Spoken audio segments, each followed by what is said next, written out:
Va, pues, va. Pues muy buenas tardes. El siguiente podcast básicamente va a ser para dar a conocer algunas ideas alrededor del deseo desde dos puntos de vista, lo que será el aspecto de la filosofía y después del psicoanálisis. Para eso, pues, nos ofrecemos los fieles, humildes obreros de la educación. Aquí que tenemos a Cintia Peña y un servidor Silvano Vitar. Presento un poco a Cintia. De manera general, ella se ha dedicado a dar clases de psicología ya varios años, además de tener sus pacientes, etcétera. Es maestra en psicoanálisis, doctora en psicoanálisis por el Colegio de Psicoanalistas Lacanianos, ¿no? Entonces, esto ya pues le da ciertos atributos para poder hablar del tema y que además pues no es nada más algo que va a venir explicando de nada, ¿no? Por mi cuenta, pues yo estoy en la licenciatura en filosofía. Hice por ahí una especialidad en estudios literarios, históricos, económicos y demás, que se llama Artes Liberales, ¿no? O sea, lo más hippie de lo más hippie. Y ya después un doctorado en ciencia en el Centro de Investigación y Estudios Avanzados del CIMBESTAT, lo cual hice fue mezclar aspectos de las ciencias exactas para explicar fenómenos sociales. Y pues eso hace que queramos mezclar esta pretensión transdisciplinaria para poder explicar un tema tan complejo como lo es el deseo, ¿no? Entonces, básicamente vamos a empezar con una charlita, que es lo siguiente. Fíjate, decirte que yo todo el tiempo que voy caminando, ¿no? Lo más normal del mundo, pues cuando yo quiero algo, pues básicamente lo primero que hago es voltear a ver, llego a un restaurante y lo que hago es voltear a ver qué pidió el otro, ¿no?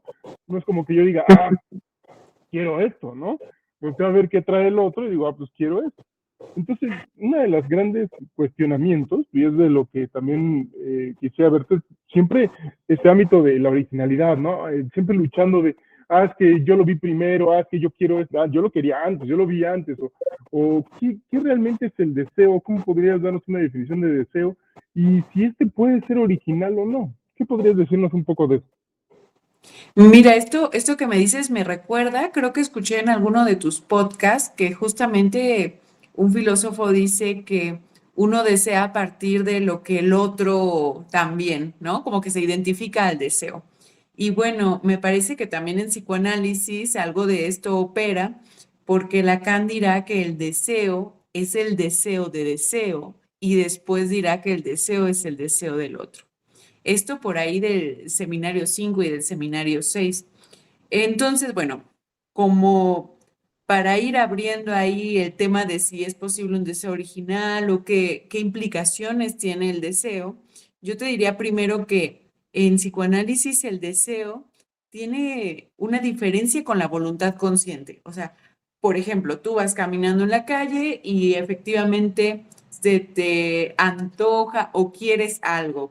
Puede ser un alimento, puede ser un objeto, puede ser un curso, yo qué sé. Sí habría una diferencia entre lo consciente, porque el deseo no solamente va por el querer, sino también por esa parte inconsciente de qué te hace desear eso. Por ejemplo, tú y yo hemos tenido alumnos que están en la preparatoria y que de pronto no saben qué elegir para estudiar. Entonces, conscientemente tal vez lo pudieran tener claro. Yo quiero un trabajo en donde me vaya bien, en donde déjame. Sí, de hecho, tan es así, de que quieren un trabajo donde me vaya bien, etcétera, que lo primero que hacen es preguntarse entre todos qué área van a elegir, qué quieren estudiar, por qué les han dicho sus papás, como dicen, están volteando a ver los Es, deseos de los demás, ¿no? ese justo, a eso iba. Tal vez tienen una parte consciente, pero la inconsciente que tiene que ver con lo afectivo, que tiene que ver con lo que los padres les han dicho, entonces es donde se empieza a dudar. Porque qué tal que mi familia siempre quiso un ingeniero, siempre quiso un médico, o vengo de familia de médicos, o vengo de familia de contadores, de administradores, y entonces ahí como que se empieza uno a preguntar, ¿qué tanto de eso yo quiero? O me atrevo a hacer algo diferente. Y a nosotros nos tocó cuando dábamos esas bellas clases en área 4, que muchos de los chicos que elegían área 4 era porque se atrevían, porque rompían con lo que supuestamente se les había encomendado estudiar, ¿no? Y que de pronto recibían frases así como de, ay, ¿para qué estudias humanidades? Te vas a morir de hambre. Y ahí, si te das cuenta, están como cuestionando el deseo, ¿no? Entonces, ¿qué te va a alimentar ahí si no es el dinero? Parecería que Claro, es de pronto la pregunta, ¿no? claro. Ahora, también otro cuestionamiento también ahí interesante, ¿no? ¿Realmente estaban rompiendo con el deseo o simplemente lo único que estaban haciendo era negar un deseo que simplemente habían aceptado? Por ejemplo, una gran parte de ellos lo que tenía era que pues, sus papás eran médicos y estudiaban área 2 porque pues, querían ser médicos de sus papás, o se iban a área 3 para ser contadores como sus papás y aceptaban ese deseo que se les había dado desde chiquitos, ¿no? Ahora, el dilema es que a lo mejor y pues no tuvieron la mejor de las relaciones familiares posibles y lo que querían era encontrar una identidad que no fuera la recibida por la familia. Y entonces, ¿qué haces? No? Pues entonces lo que haces es, entonces quiero hacer algo totalmente distinto, quiero encontrarme a mí mismo. ¿Y cuál es la forma en que lo encuentran? Siendo totalmente lo opuesto, que es una negación de esa afirmación que recibieron. Pero si te fijas ahí en esa negación, todavía siguen en dependencia de esa primera afirmación. Por tanto, ahí creo que se entendería como este primer movimiento, a lo mejor, ¿no? El hecho de que tú mencionabas de Lacan, ¿no? O sea, primero es el deseo por el deseo mismo. Quiero querer algo yo, y la única forma en que sé cómo querer es negando, ¿no? Una negación de ese deseo que yo no había elegido y que simplemente era la afirmación del mismo. Por tanto, fíjate, esto nos deja en muchos problemas, ¿no? Entonces, de todas maneras, estamos en dependencia del deseo de alguien más, ¿no? Seguimos con referentes externos. ¿Cómo diablos puedo desear algo? Y ese es el tema, digamos, principal, porque al final del día, creo que el gran motor de toda la humanidad y de la cultura, o uno de los, si no es que el motor más esencial es el deseo, ¿no? Es decir, ¿por qué alguien construye un barco? ¿Por qué se va hasta las Indias por pimienta a pesar de que se moría la tripulación como despavada y demás? Pues quería algo, ¿no? Entonces tenía un anhelo, un vacío y por tanto anhelaba algo. Ahora, eh, estábamos en este plan y lo que yo me pregunto es, ¿todo este sacrificio y todo este desear realmente es suficiente? ¿O qué pasa con todas aquellas personas que ya lo logran, lo que quieren y demás, y en el momento en que la quieren, ya no saben ni por qué, ¿no? Y es como, ahora con qué me quedé? ¿Qué me podrías contar de eso? Sí, claro, mira, primero retomar esto que no es poca cosa de aceptar una posición deseante, ¿no? Que justamente en psicoanálisis es aceptar que hay una falta, aceptar que algo nos atraviesa, nos deja incompletos, y me parece que por ahí se resuelve bueno, se responde algo de la pregunta, porque el deseo tiene esta, decimos en psicoanálisis, capacidad metonímica, ¿no? Lacan lo está comparando con una cualidad del lenguaje. Que se desplaza, ¿no? En Freud sería un desplazamiento. Entonces, cuando ya obtienes algo de lo que supuestamente deseaste, pues ahí no se acaba, porque somos seres deseantes. Se va a estar moviendo, se va a estar desplazando, vamos a estar siempre apostando a algo más. Yo les digo de pronto a los alumnos, y perdón, pero todavía tengo esa carga, ¿no? De dar clase muy presente. Pero cuando ya terminas tu prepa, no se acaba el deseo ahí, desearás alguna cosa, no necesariamente ir a la universidad, y eso también se los pongo en la mesa, ¿no? ¿Qué tal que tú deseas, pues, hacer un voluntariado, deseas trabajar, deseas meterte a algún curso que siempre quisiste tomar de un idioma, o yo qué sé? Eso, de alguna manera, cuando lo alcances, cuando ya concluyas eso, no te vas a quedar ahí. En general se va a ir desplazando, ya sea deseos más grandes, más pequeños, no sé, como a algo que te convoque, como bien dices, al movimiento. El deseo, efectivamente, yo considero que es un motor de la vida. Cuando se empieza a apagar el deseo, cuando ya no hay un deseo, este, ahí que tenemos como la muerte, la melancolía, tal vez, o sea, ya no hay algo que te haga moverte hacia algún punto, ¿no? De hecho, lo que mencionas, y también estoy recién de haber dado clases en prepa y también me recuerda mucho, ¿no? Recuerdo que cómo podía identificar a un alumno que estaba ya mal, mal, mal, mal, mal. pues era la ausencia de que no quería ya nada, ¿no? Es decir, no había higiene personal, no quería salir de su casa, no tenía deseo, por ejemplo, ya de ni siquiera interactuar o tener nuevas amistades, o ni siquiera de caer bien, es decir, ya no había ningún vacío que satisfacer y más bien lo que se concentraba era en pues, la inactividad, ¿no? Entonces, eso sobre todo siempre eran como focos rojos que decían, no, este sí anda bien mal, ¿no? Entonces, al menos buscaba como, de cierta manera, ¿no? Reactivar un poco el deseo. Entonces veía a alguien que así había sido su amigo y, oye, ¿y por qué no le invitas a jugar Switch, no? Y entonces jugando Switch, de repente como que sí empezaba a medio hablar y demás, y ese movimiento lo sacaba un poco, ¿no? Pero obviamente nunca va a ser lo suficiente, pero sí veía eso, ¿no? El momento en que el deseo ya fraguaba, o que ya no había una voluntad de nada, etcétera, híjole, ya veía una persona totalmente perdida, ¿no? Ahora, esto no es relativamente nuevo, es una cuestión que nosotros podemos identificar, híjole, desde Grecia, ¿no? O sea, tenemos, inclusive también lo podemos ver en los germanos, tenemos a todos estos guerreros que luchaban por conquistar, por obtener reconocimiento social, estatus, jerarquía, riquezas, botines de guerra, parejas, familia, etcétera. Y una vez que ya de repente lo conseguían y demás, se ven ya bien desencantados después, como este guerrero ya cansado, inclusive ya entrado en edad, decían que, por ejemplo, en el caso de Beowulf, ¿no? Que ya las canas asomaban su barba, ¿no? Y que por tanto ya se veía agotado, cansado, sin ganas de nada, y ya nada más la última pelea la luchó porque estaba en el rol que tenía que defender el rey, ¿no? Pero no porque realmente quisiera, ya realmente no era ese su anhelo, él ya estaba agotado, ya no era lo que él deseaba. Entonces, el dilema es este, ¿no? O sea, ¿hasta cuándo y por qué este deseo puede no solamente, es el motor, sí lo entiendo, pero hasta qué punto puede ser satisfactorio o no? ¿Cómo podemos determinar qué sí nos da satisfacción o no? Y ahí sí, pues me gustaría escuchar ahí tu punto de vista.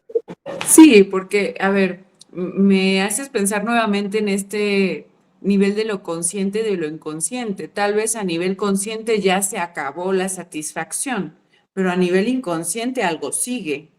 Y al mismo tiempo, el deseo me parece que nos ayuda desde el psicoanálisis a escuchar algo de la configuración subjetiva, ¿no? Por hacer una metáfora, ¿no? En la configuración, pero justo Lacan desarrolla este grafo del deseo en donde se va analizando cómo primero hay una flecha, bueno, que se manda al campo del otro y el otro la significa desde que estamos bebés, ¿no? Entonces, esta pregunta que haces la voy a tratar de sintetizar, pero un poco cuando empieza a decaer esa satisfacción consciente, es cuando nos empezamos a preguntar, ¿y por qué sigo aquí? ¿Por qué si ya aparentemente logré lo que tenía que hacer o estoy haciendo lo que tenía que hacer, no me siento satisfecho? Bueno, ahí la pregunta sería, ¿pero quién sí se satisface con ese deseo, no? Y sería seguramente la parte inconsciente. Por ejemplo, cuando alguien elige una pareja, ¿no? Dices, no, pues sí, yo cuando logre tener esta relación de pareja ideal, ya. Y entonces están, pero de pronto algo empieza a decaer porque dices, bueno, y luego, ¿no? O sea, como que se empieza en apariencia a acabar esa satisfacción y bueno, ahí ya sabemos que trae muchos problemas. Este, pero cuando ya se empiezan a cuestionar de qué los llevó a estar ahí y si era realmente lo que querían, pues algunas personas se dan cuenta de que de pronto han elegido a partir de otras experiencias, bueno, por ahí de pronto la experiencia familiar, porque Freud también dice que nosotros amamos a partir de cómo nos han amado, ¿no? Entonces se lanza el deseo a partir de esta experiencia previa de la cual yo no era consciente, pero se lanzó, ¿no? Totalmente, y de hecho eso me suena, no sé, pero me suena un buen a Hegel ese Freud, ¿no? Claro, ¿no? Es decir, ahí tenemos en total afirmación, ¿no? Entonces yo busco lo que ya había, no solo lo que ya había conocido, sino la manera en que he, digamos, proyectado el amor, ¿no? Entonces, fíjate que por ahí Hegel en la fenomenología tiene un aspecto donde él dice que el yo o el sujeto se empieza a construir un poco de esa manera. Dice, necesariamente, porque muchos dicen, es que la culpa de todo lo tienen los padres y los padres nos han condenado y demás. Sí, pero Hegel lo vería también de esta manera. O sea, ese punto es necesario para construirte, porque no te puedes Sí. construir de la nada. Necesitas haber recibido algo bueno o malo, ¿no? Pero algo para poder construir algo después. Y fíjate que cuando estuve en el África, de lo más triste que llegué a ver, no eran los niños que habían huido de familias nocivas, porque estos podían llegar, por ejemplo, a orfanatos, que ahí, por ejemplo, la iglesia católica sí funcionaba, ¿no? O sea, en Latinoamérica no, pero ahí sí, ¿no? Era genial, una monja se hacía cargo, por ejemplo, de 150 niños, y me tocó verlo presencialmente, etcétera. Entonces huían de conflictos familiares y demás, y se insertaban muy bien para construir un ámbito familiar en ese orfanato de esa iglesia, ¿no? Es decir, tenían mucha disposición, trabajaban muy bien, aprendían muy bien en clase, etcétera. Los que tenían más problemas no eran los que venían de familias conflictivas, los que tenían más problemas eran los que fueron abandonados, los que sus papás nunca estuvieron presentes. Eso les costaba un buen. Yo no tenía nada que negar, entonces dentro de lo conocido y a lo mejor hasta habiendo nacido ahí, había mucho resentimiento, porque a mí nadie me quiso, yo nunca tuve familia, lo único que conozco es este maldito orfanato, y estaban bien peleados con el orfanato, ¿no? Pero no los que venían de las que decían, ya, pues conozco lo malo, y esto está 1000 veces mejor, ¿no? Al menos, en serio, o sea, al menos tenían personas con las cuales llevaban, si unos se iban con unos, se iban con los otros, jugaban fútbol, etcétera, ¿no? Entonces, eso, yo sí lo vería, eso que mencionas como Freud, como una especie, digamos, de proceso. Y me parece que una de las cosas que nosotros queremos plantearles, y obviamente es nuestro interés dar un curso completo de deseo y abordar todos estos temas, es que vayamos viendo no solo categorías filosóficas y de psicoanálisis de este tema, sino poder también irlo desglosando a través de momentos históricos, ¿no? Y esto va a sonar bien, bien ambicioso. Mis interés es ver paleolítico, edad de bronce, Grecia antigua, Grecia clásica, quizás al medievo un poquito. Y ya, pues creo que contigo, ya con el psicoanálisis ya surge bien en la modernidad, ya lo veríamos con figuras como Hamlet, la modernidad del psicoanálisis, ¿no? Entonces, ¿qué te parece este proyecto ambicioso de curso? Sí, me parece que es bien interesante hacer ese recorrido. Freud mismo se iba en Tótem y Tabú, por ejemplo, para hablar justo de cómo se iba construyendo una civilización, ¿no? Y cómo también de pronto operaba algo del deseo, de las relaciones que se establecían.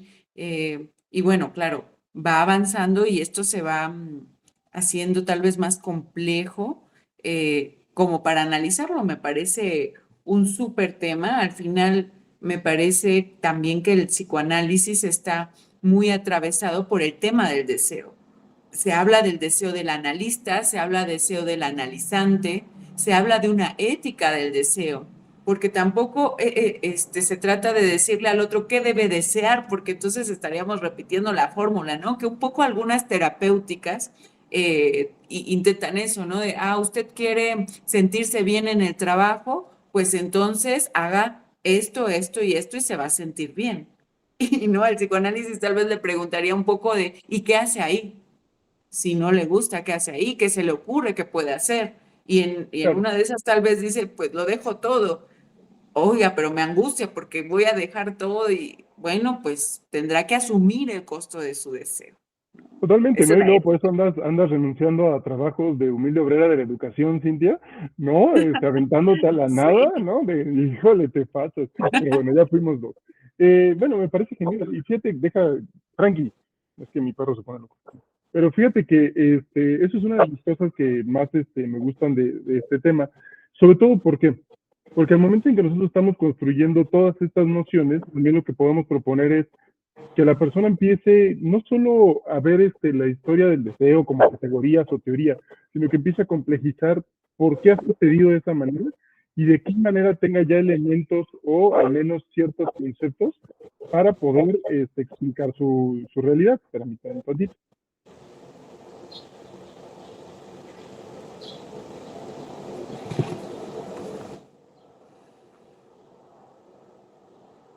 Listo, ya le di su huesito, ¿no? Estaba todo loco.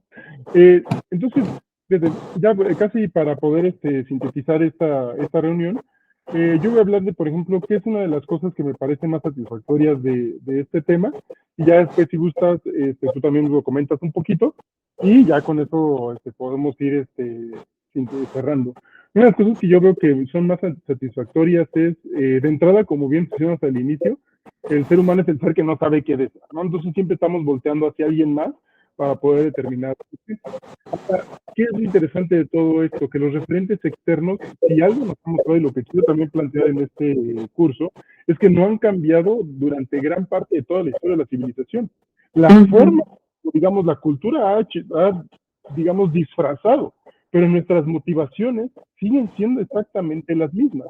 Por tanto, digamos, nos podemos disfrazar de ropa y demás, pero seguimos siendo bien primates y bien primitivos, ¿no? Entonces, Completamente, sí. exacto. Entonces, eso me parece fascinante, ¿no? Entonces, a lo mejor entenderlo también nos puede ayudar, no a que queramos ser, digamos, ya puritanos o santos, pero sí a lo mejor a poder controlar más todos estos impulsos que de suyo tenemos y no asustarnos porque los tenemos, ¿no? Entonces, eso me parece fascinante, ¿no? Entonces, adelante. Sí, yo coincido. Somos, diría Aristóteles, ¿no? Animales políticos. Sí, creo que era él que el que decía que éramos animales políticos. Y por ahí Sí, había tal cual. notado otra de que, bueno, este es de Freud, somos animales de horda, ¿no? O sea, también nuestro deseo sigue regulado por la identificación, así como hace miles de años cuando vivíamos en las cavernas, y esto es una realidad, porque en aquel momento, si nos gustaba lo mismo que a los demás, eso nos representaba pertenecer y sobrevivir. Ahorita tal vez no es que nuestra vida esté en peligro, pero nos siguen atrayendo, o sea, si todos dicen like, pues yo digo like, porque si no digo like y no tengo un grupo que me sostenga con ese dislike, digamos, pues entonces, ¿qué hago? Me voy a quedar solo y hay estudios incluso que analizan cómo sí cerebralmente se juega esta angustia de supervivencia, ¿no? Entonces, claro, el deseo, si bien se ha disfrazado, ha tomado otros trajes, algo se sigue repitiendo de nuestra historia así, constitutiva como seres humanos. Totalmente, y de hecho, tan es así que, bueno, por más que queramos vernos a veces como seres individuales, independientes, plenos, con conciencia y demás, no podemos dejar de tener todos sus conceptos. Entonces, bueno, la invitación está para que todo aquel que quiera meterse en estos temas, pues nos mande por ahí un mensajito. Al final de este vídeo dejaremos de medida el temario, también en la descripción, así como dónde se pueden poner en contacto con nosotros. Ahí ya también les brindaremos información del tiempo, la duración, los costos, etcétera. Y pues esperamos que sea de su interés. Para nosotros es un tema más que apasionante y pues nos estaremos viendo próximamente para comenzar con el mismo, ¿no? Entonces, pues muchas gracias. Gracias.